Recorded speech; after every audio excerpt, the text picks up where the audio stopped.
when I had then joined the department newly. Akshay again is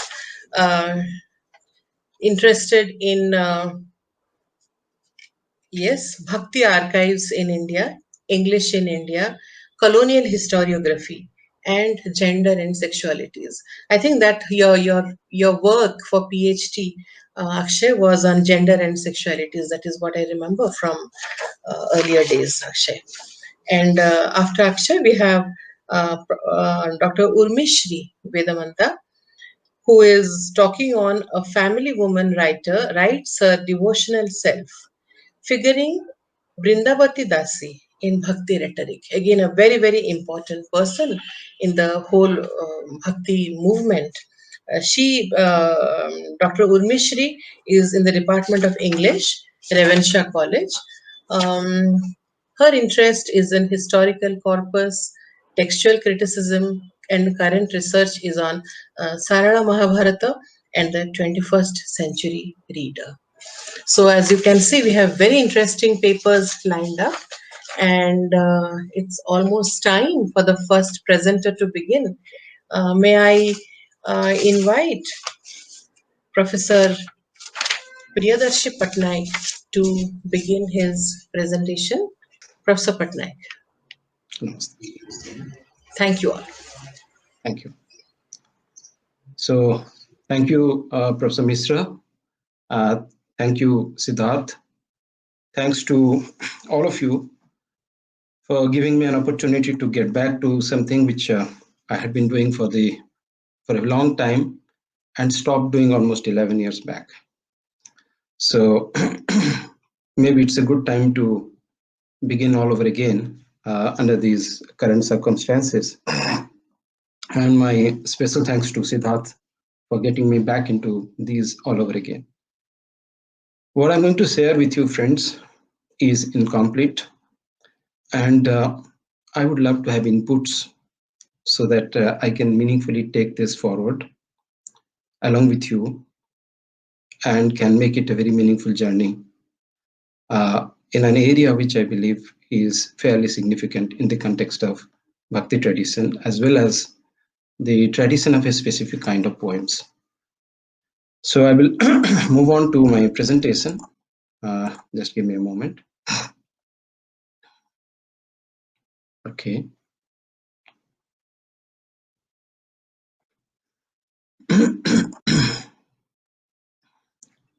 Okay, I move on to the presentation. I hope you can see my presentation. And although I'm myself not able to see much of the myself or the others here. So I will refer to a conversation I had with Siddharth, where in the context of the journey related to Bhakti tradition, I shared with him that I had looked at some very, I would say, rare manuscripts or publications, and they dealt with the Koili tradition or the Koili poems. And as I went through that, I found that there was one critical phase where the Koili poem moved away from the regular dutakavya tradition of the messenger poem for vipralamba srngara, that is emotion of love, separation, and related areas, into quest for philosophical meaning or meaning of life and beyond. So moved into the Bhakti tradition. So today I'm going to make a presentation which I would like to outline in this particular way.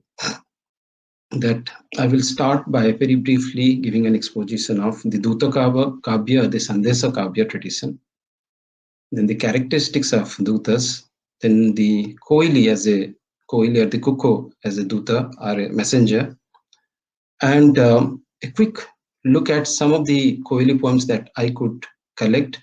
Unfortunately, my big book was damaged during this particular period of time, and when I revisited my hometown, I was not able to locate it, but still I located 11 of those texts, although there are many more, and I hope to complete that work in the future. And we'll move on to examples and implications. So everybody probably here is aware of the Meghadutam of Kalidasa, which is considered one of the earliest dutakavyas, where a messenger, which can be of various kinds, takes a message of love in separation from the Yakshya to his wife. And we have, after that, a flood of dutakavyas.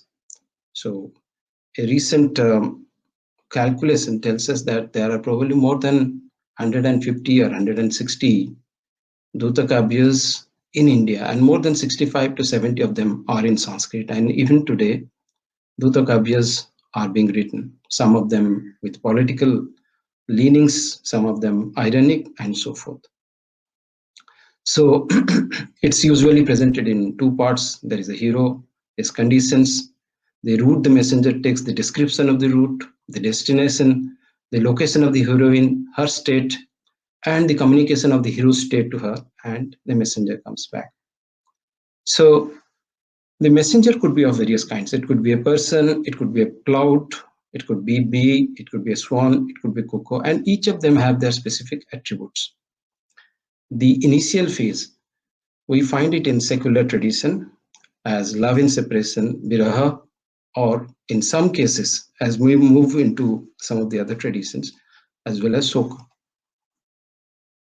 If you're looking at some of the Sanskrit examples, probably one of the controversial first one is Ghatakapara, which is contemporary to Kalidas, and according to Abhinav Gupta, it was written by Kalidas. Then we have Dyoti, who talks about wind as a messenger. We have Hamsa with 13th and 14th century Sanskrit text, where the swan is the messenger. We have then the second one written approximately a century later by Purna Saraswati in the south, who writes of a devotee sending a message to Lord Krishna. And we have Kukila Sandesa, where the cuckoo figures in the 15th century. And then you find that there is something interesting, that in the Krishna Lila Kavya, Madana of the 16th century uses many lines of the Ghatakarapa. So this particular thing that we see at the end is relevant in the Odishan tradition, because using a text which has been used earlier in some form or the other is what we are also going to look at as we look at this particular tradition. Examples in other languages. The reason I'm coming to this is because you find that this dutakavya is all pervasive.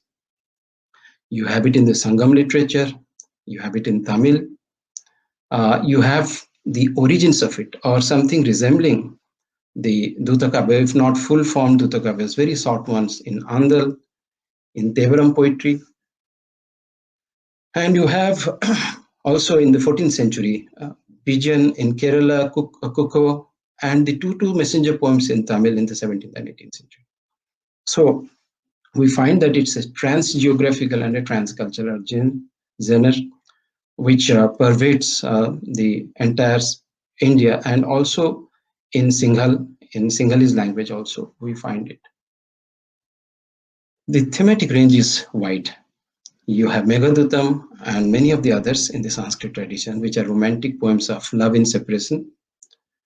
You also have Rupa Goswami's Hamsaduta, which is romantic devotional because it deals with Radha and Krishna in the Bhakti tradition.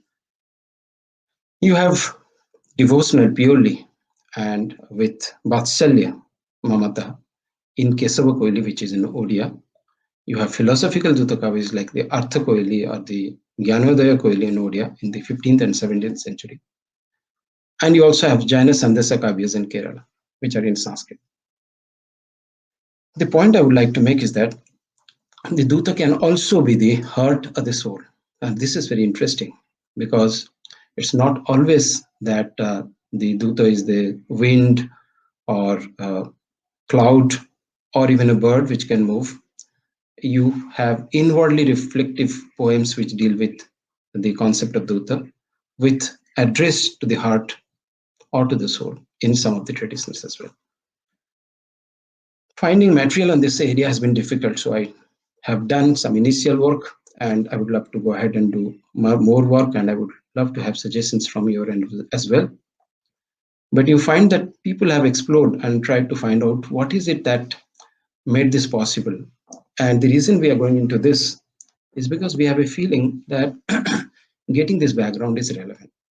So some say that the epics where Nala Damayanti, Hanuman to Lanka to meet Sita, all these contexts, then the various poems of vipralamba, srngara, the love poems, the tradition of folk songs, nature, all these things have probably merged to make it happen.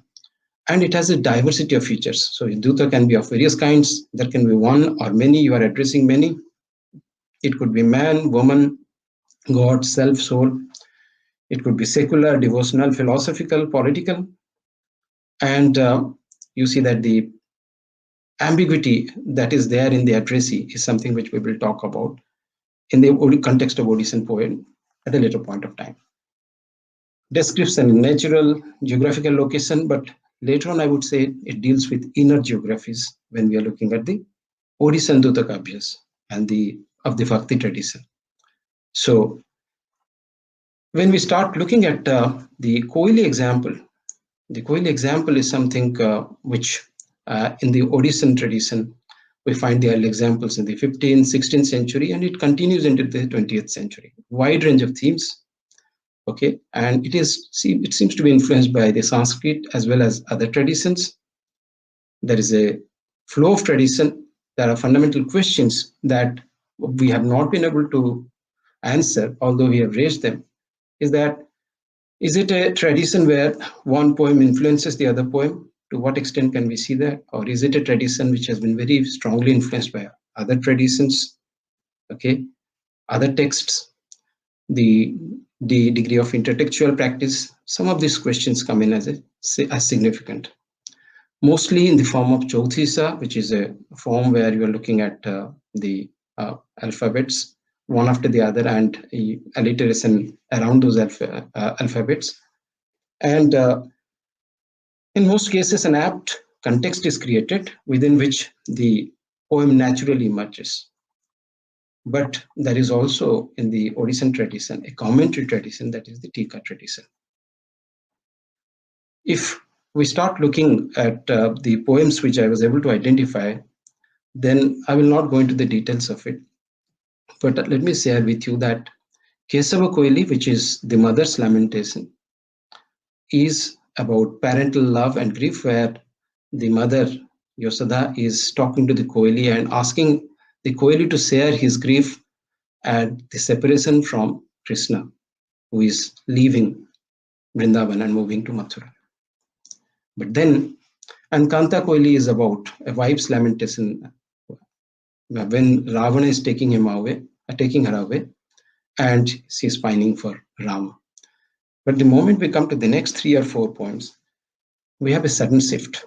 Jagannath Das's Artha Koili is not actually a Koili. It is a commentary on a Koili, or it is a Tika or a Bhasya on a Koili. And this is what makes it very significant, and this is what we are going to talk about. Dayasagar Koili, Gyanodeva Koili, and Susuveda Koili are in the Bhakti tradition of Odisha, and they follow a similar exploration. After which, we again have different other kinds of Koilis like Varamasi Koili, Jasodha Koili. And as I told you, because I lost the book, there is a gap between 18th and 19th century, the work which have been done. But we find that the trend again went back. If I remember my readings from the last 11 years back, what I read, then the readings refer to, if I remember and recollect correctly, they deal with, again, a love and similar to some of the earlier themes that we saw earlier. Then you have other interesting poems like the Akala Koili, which deals with patriotism, Bhalamanda Koili, which is about good things and bad things of life, and again Radha Koili, which is about Radha pining for Krishna and separation, anxiety, all those things. Now, I don't have much time. I think I have roughly 9 minutes left, or 8 minutes left, but I'll try to make the point I'm trying to make.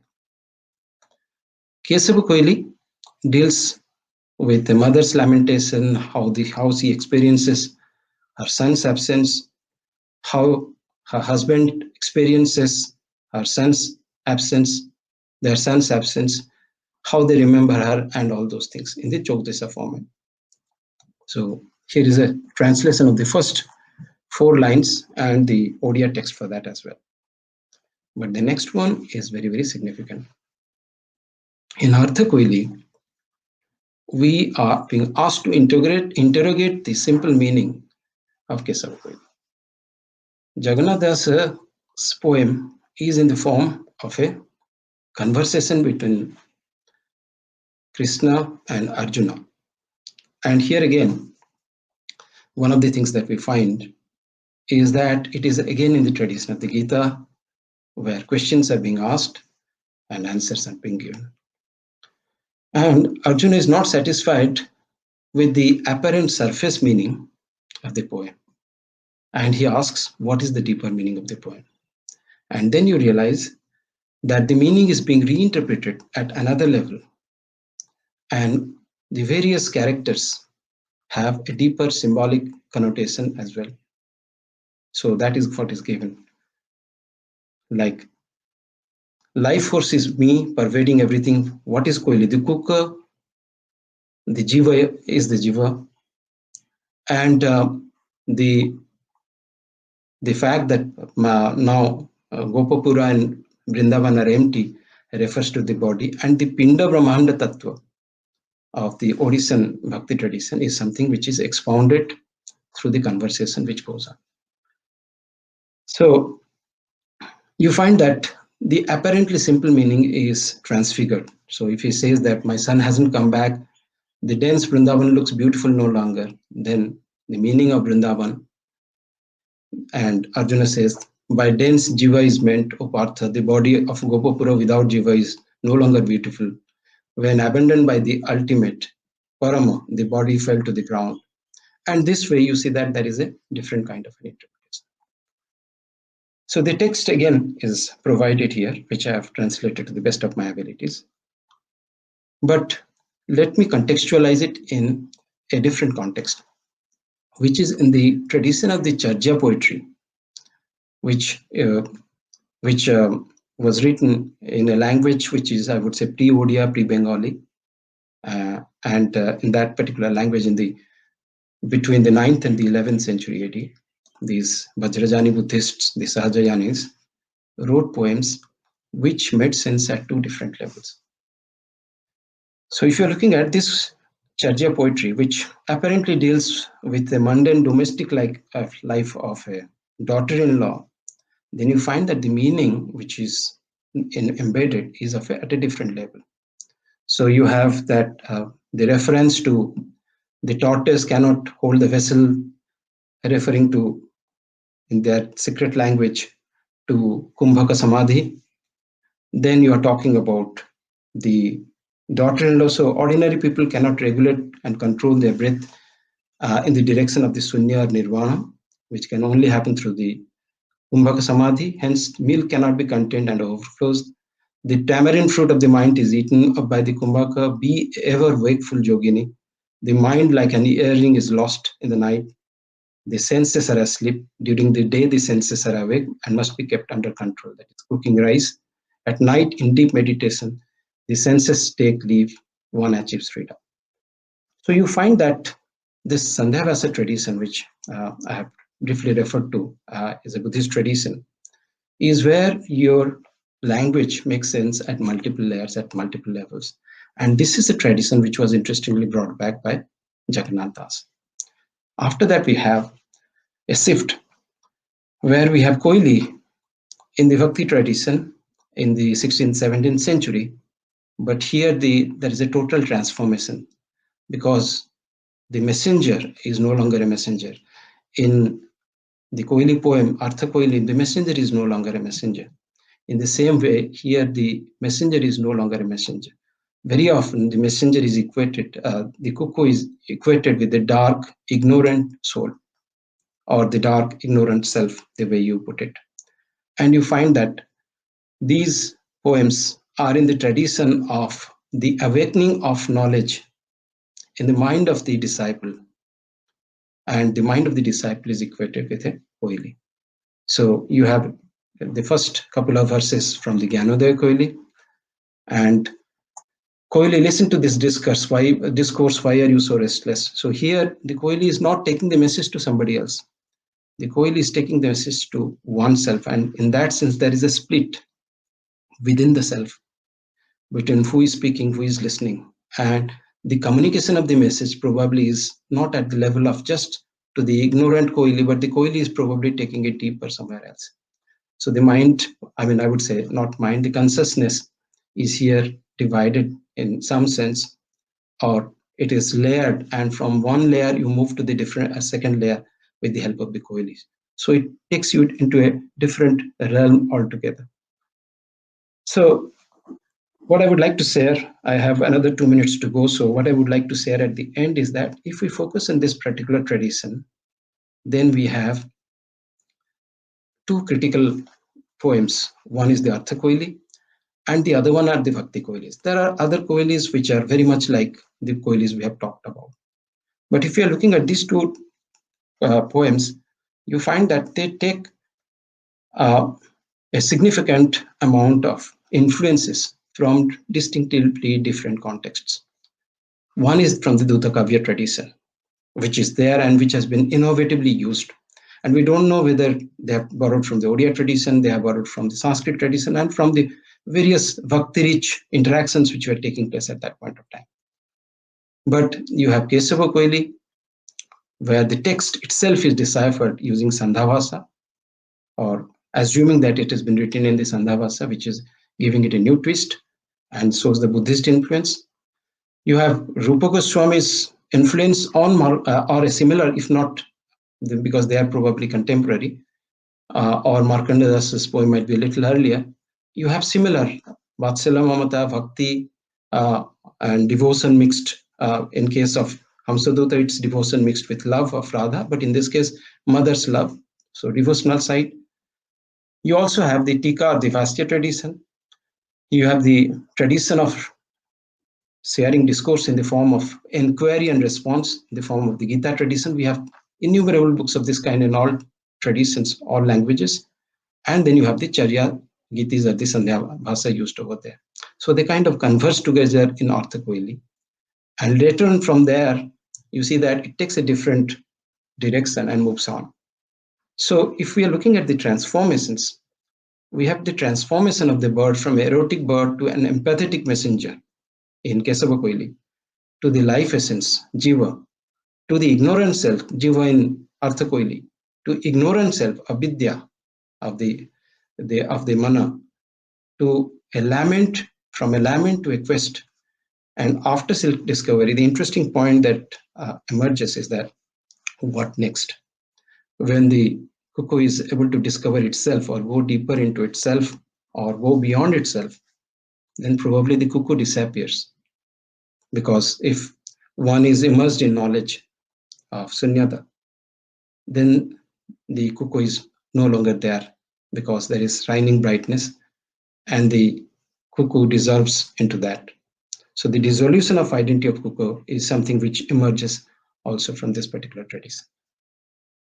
So I will not talk about the future work I would like to do. Probably what I would like to do, given that I will hopefully become a little freer in the next couple of years, would be to document and work deeper in this particular area.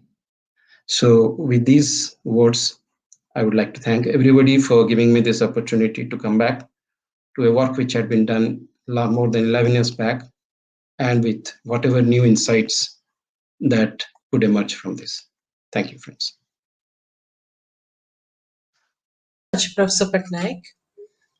Um, can we have questions for Professor Patnaik now? Maybe Yes, sure. you could take, we have 10 minutes for questions. Sure. Yeah.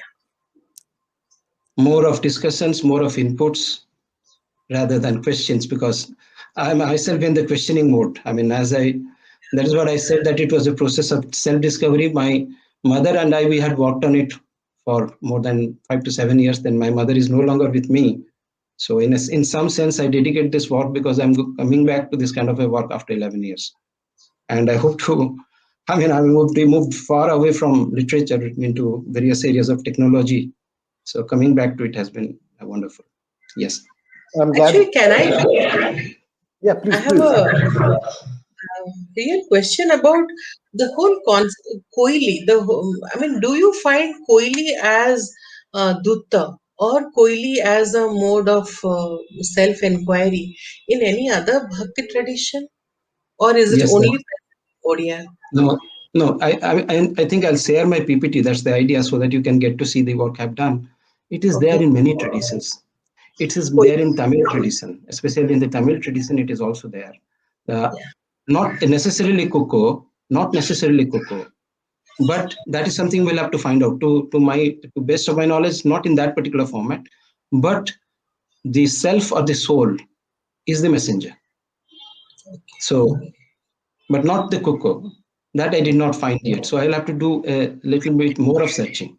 And this unique tikka tradition of a commentary is something which is probably unique here, which Yeah. is not there in other traditions. What is more interesting is the aesthetic imaginary of Koili. Thinking of Koili as a dark, ignorant self, imagining Koili as darkness and ignorance, I think that also is a considerable shift from the earlier imaginary of Koili in the Bhakti Exactly. tradition. And I wonder what caused that Right, change. right. Sure, You one see has to. that if you're looking at the Sanskrit tradition, Koili is the epitome of eroticism. In Yes, fact, the 15th century Koili poem is where the poet tries to persuade the Koili to go and say that you make love with a mango, you feel yes, how and that kind of a intimacy you develop. And Koili yes. is considered as a fickle bird, so he would be easily persuaded. And once he is intoxicated with love, he would carry the message. So this is the mechanism which operates there, very different from the mechanism which operates here. Find in Bhakti. Right. Any other Where you question? see that. Yes, yes. Actually, Yes. Professor Patnaik, quite fascinating. I really enjoyed listening to it, and I'm very glad that you're doing this work. You're coming back to this work, as you put it. I have two queries. Two you made, and I would request you to elaborate on them a little. You said that once the message is being, or the messenger, there is an internal messenger poems, particularly within, or was it something typical or unique to the Odia tradition, or have you come across something like this elsewhere? I might have missed something, but that's one. And can you tell a little more about this internal messaging which is going on? Yeah. So The the response to the first one is that yes, there are traditions where you see that the this self or the soul, it becomes the messenger, Mhm. and the enquiry is also to the same. Enquiry is to a deeper self probably. Okay, so this tradition is there. So I think in Tamil tradition it is there, but not as a full-fledged form, not in Okay, the form of a Koili or not in the form of a dutakavya. okay, Here, barring the Artha Koili is not a dutakavya. Artha Koili expounds the meaning of a dutakavya, which mm, is the earlier Koili, right? But if you're looking at the other ones, Sisuveda Koili and others, these are full-fledged dutakavyas. So mm, they're in that format. So some of the early examples we see in Tamil literature, starting from the 9th century AD to the 14th, 5th century AD, mm, in the some of them in the Sangam literature, they are vestigial. There are fragments, mm. 9 line stanzas, 7 line stanzas, where that kind of address is there, but they are not in the full format of a Khandakavya of a Dutakavya. So that's the response to the first question. Okay, So probably it is unique to our tradition that needs to be explored and validated. yeah. The second point is the point that you are talking about, the inquiry into the self. Now, Mm, what I would like to share with you is that this is something which needs further exploration. Because we talk about mana, we talk about sumana, we talk about kumana. There are 5 types of mind we talk about, and mm, amana, and mm, we talk about amana bai also, the wind of the no mind, where mm, you are in a mindless state. mm, So if you're looking at the cuckoo is the messenger, which is still in a mindful state. mm, So in the state of being within a consciousness of a mind, which is the individual self.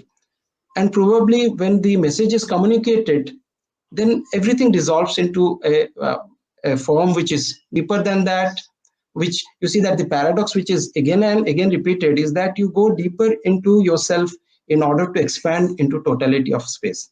Now mm, that those metaphors are there again and again, that you are going into the seed of the lotus in mm, order to explode into sunya. mm. So those, I believe that that kind of an inquiry needs to be made. We will need to go deeper into it to find out how the messenger itself loses its identity in the process of inquiry and achievement of knowledge. Yeah, So and that is what I think. that's actually quite fascinating. That the role of the Koili itself uh, remains or becomes redundant after a Yes, certain point. yes, And yes. so the vehicle, uh, so the vehicle itself or in itself is not significant. In the sense, it's what it helps you to attain that becomes more significant in that context. Uh, and I think we have got another question from two questions, in fact. This is the first one is from Priti Mishra. Yes. Thank you. Just reading it out. Thank you, Professor Patnaik, for this very interesting paper. I've learned a lot. I'm wondering if you could say something on how the Koili, by holding more than just the message, by being a conduit to the Jiva, actually is a core principle Buddhist and Odia literature that seeks to complicate the relationship between the human and the animal. Now, to be very honest, Professor Misra, I will have to look into this. I mean, I've not gone into this relationship between human and animals. What is significant is that you see that the animal here is reduced into a mere metaphor. If you're looking at Kalidas, if you're looking at the other early Sanskrit poems, then the unique identity, the nature-oriented identity of the bird or the cloud or the wind is something which is ingrained and there. So the fact that the bird looks in a particular way, the bird comes in a particular season, or the bird is singing, the bird is interacting with the mango tree, all those things are something which relate to nature. But I would say that here, if you're looking at this particular tradition of the metaphysical tradition of poetry, then the exterior space, the external ecology is something which disappears completely. The metaphors are taken from there, but they are no longer related directly to the external environment. That is my take on it. So, I mean, I would just back on Priti's question, and I think would also incorporate the insight that you have provided. Would it be accurate to say, I mean, the Koili is then a trace, works as a trace of an animal world which is not exactly present, but which is neither absent in the sense, or which is present in the form of a particular kind of a trace. Uh, it's not fully present as an animal world as such, but in another form, as a metaphor, as you say. So, quite fascinating. So, we have a second question from Professor Vijay Danta. Thanks, very interesting. One, would you like to link this to the Dutti, female Dutta poems as well? Dutti is a bird in Sanskrit, perhaps the Sarika or the Maina, Odia in Bonichari. Is there any way to link the genre to the history of Odisha? These are the two questions, Dutti and the history of Odisha particularly the time in which these things were being composed. And also, he adds another point. Koili is a sonoric vehicle into the self and actually doesn't exist in the case of a Koili songs. I think the last point is something that I think you have touched upon earlier as well, if I'm not wrong. Uh, then, yeah, the two questions, Duti and the So history. when we see basically the point which was made by Professor Misra a little earlier about gendered. So here you might even go into the debate of gendered identity because it's a male probably. And that is something which needs to be explored, examined in detail. That is being indicated over here, okay, in this particular tradition. So the Koili, but in our language, we have no way of knowing whether it's a male Koili or a female Koili, but we are assuming, if you're going by the Sanskrit tradition, that it is looking at the male Koili. But when it comes to dutakavya, I have no idea. I mean, we will just need to look into it and explore uh, what are the significances. But it could be a possibility of, interestingly, if we go deep and find it, a gendered identity.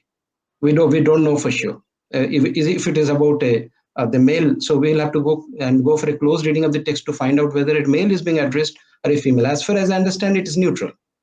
It doesn't refer to a male or a female. Probably anybody can go into this particular tradition, but that's something which needs to be explored. But about Dutikabya, I'm not sure. We have Dutikabya tradition in the Sanskrit, but in Odisha, I haven't gone through enough to make any observations about that. The context about history of Odisha, I don't really know. What I'm trying to share, based on what Siddharth had asked me to do, is to try to see if we can find out that each of the texts, for instance, there is a very interesting intertextuality between the and different kinds of intertextuality between the three poems we are talking about.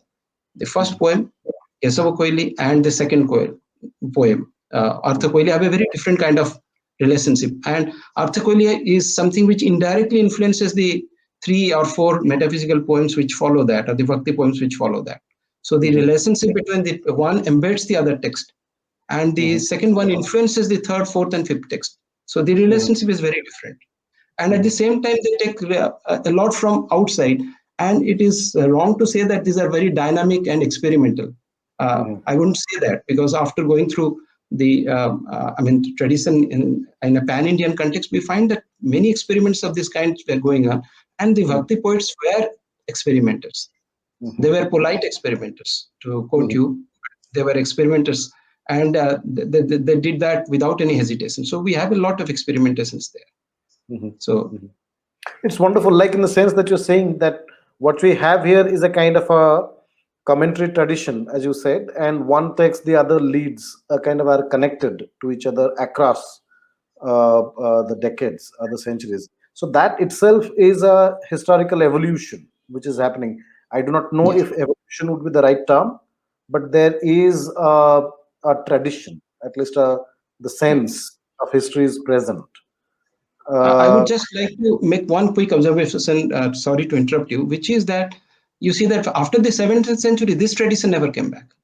We have the Koili tradition going on, but this kind of bhakti based Koili never came back after the 17th century.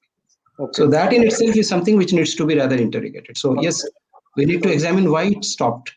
Hmm. Exactly. Like if we say that the sense of history was working for, let's say, a century or something, the Bhakti, Right.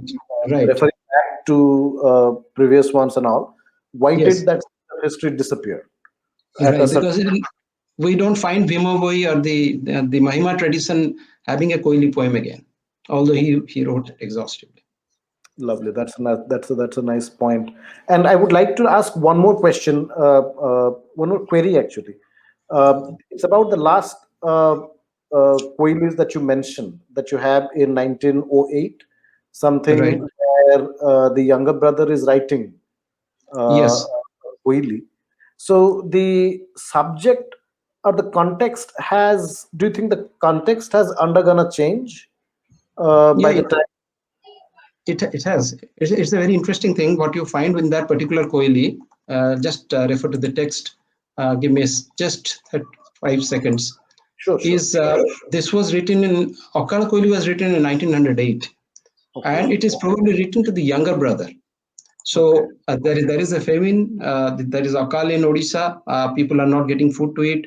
The British are there, and they are struggling against. For against foreign goods. So all those things related to nationalism and all those things are reflected there. And the person is telling his brother that you focus on your studies, don't lose your values, probably, and don't get reoriented towards the British way of looking at things because of your new education. Come back and remember this. And outside of the text, the interesting thing is that it was published as a pamphlet which was circulated, and the money which was to be earned from selling it was to go for the contribution to the family. So that those were two interesting things associated with it. Wonderful, Thank wonderful. you. Thank you very much, Professor Patnaik. I'm sorry, I'll have to Sure. uh, put an end to this extremely interesting conversation with just one comment. I was very intrigued by the mention of the Boni Chadhi, which was made. So I remember in many songs, Kurukina Odiyala Boni, we have these mentions in these kinds of mention in many of these folklore stories, songs sung by girls at different points, etc. So could it be that Koili was a more elitist literary expression, whereas Boni, even within the Bhakti tradition, whereas Boni was a more commonplace, more non-elitist. Let me put it. Uh, Uh, Very, very interesting point. I mean, we'll have to look into it. because I remember many mentions of Boni, yes, and Priti Mishra says Swapakhi also. So let's see whether we can explore more into it. Thank you very much. Thank Thank you you. Um, very much.